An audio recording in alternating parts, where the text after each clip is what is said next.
হরতাল মানি না, মানব না।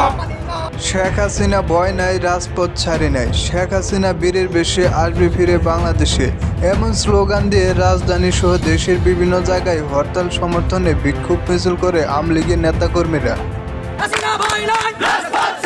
সাবেক প্রধানমন্ত্রী জননেত্রী শেখ হাসিনাকে সসম্মানে বাংলাদেশে ফিরে এনে তাকে আবার পুনরায় বাংলাদেশের প্রধান। 5 আগস্টের পর ভারতে অবস্থানরত সাবেক প্রধানমন্ত্রী শেখ হাসিনার নির্দেশে গণতন্ত্র পুনরুদ্ধার, অতিরিক্ত ভ্যাট বৃদ্ধি ও নেতাকর্মীদের ওপর হামলা মামলার প্রতিবাদে ছাত্রলীগ, যুবলীগ সহ আওয়ামী লীগের নেতাকর্মীরা মিছিল করে।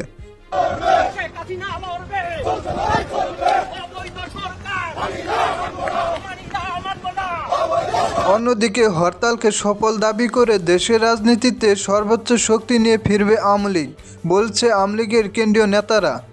বিভিন্ন সূত্রে জানা যায়, ডক্টর ইউনূসের পদত্যাগের দাবিতে লাগাতার হরতাল সহ লগি বৈঠক সমাবেশের মতো আরও কঠোর কর্মসূচি নিয়ে সক্রিয় আন্দোলনে মাঠে নামবে আওয়ামী লীগ।